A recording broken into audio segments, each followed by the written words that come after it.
Pregame.com.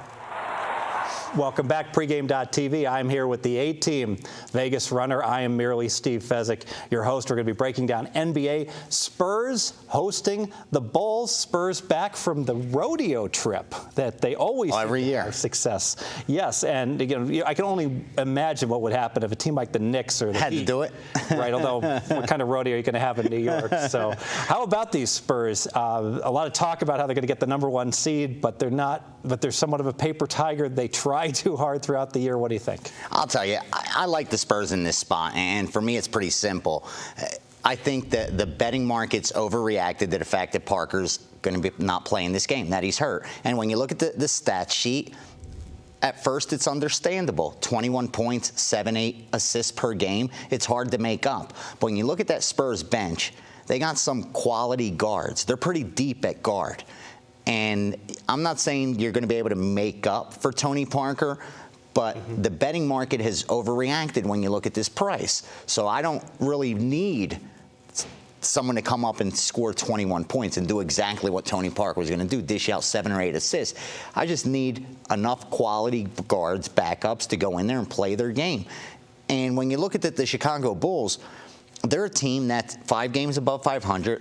Not bad at all for the NBA. Great road team. Exactly, a great road team. But San Antonio is one of the best home teams in all of the NBA.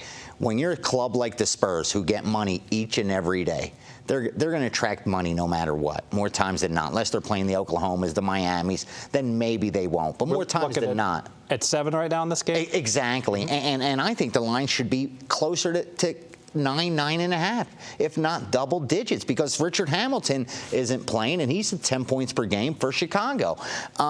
So again, I just think when you look at the Spurs at home, a team like that covers 60%, even though more times than not you say there's a premium attached. And me and RJ touched on this last week. You hear it all the time. Oh, this team's overvalued. This team's overvalued. How could they be overvalued when they're covering 60% at home? I had the same conversation with RJ. He says there's a point spread tax on the Patriots. It's like, how can there be a tax? They covered 60% since Brady's been there. Right. And you look at the Spurs. I did take a look. They played the Bulls, and this normally would be a revenge game for the Bulls because the Bulls lost at home, as they often do, in that United Center by 13. But I did a little research on this. In that game, no Parker, no Jackson, no Ginobili, no Duncan. They went in there with their junior varsity team and won by 13. And what that's telling me is that when the Spurs want to bring it, they can bring it. Another reason I'm going to like your play, I see the direction you're going, is Thibodeau pushes his guy so hard, and Noah, not the tennis player, the other guy, he actually said, our coach pushes us super hard. I hope we don't wear out at the end of the year. But, we've had success with it, so I guess it's good. I like quotes like that. I agree. I agree with you 100%. When you look at Chicago, more importantly, with what you touched on, is that they're a defensive team. You can't be tired. Defense is what takes effort. You win with defense. Exactly, and that's what this team does. They're 28th in NBA in scoring. They're not going to put up a lot of points. They need to stop their opponents. And when you look at the Spurs, they're 4th in points scored. They're unstoppable.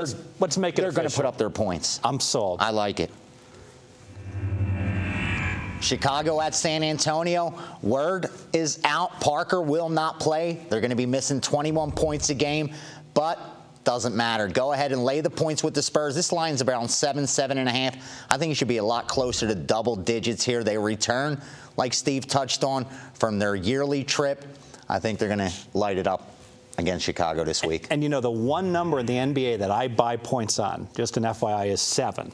Because a team gets down 7 and they stop fouling, they give up at that point because it's more than 2 possessions. So should this line go to 7.5, there are places that let you buy even 2 points and 3 points, and you hear never ever do that. Right. But I would much rather lay a 5 minus 50 than lay a 7 minus 10. Just an FYI, it's the one and time. I'm in agreement with you with the never.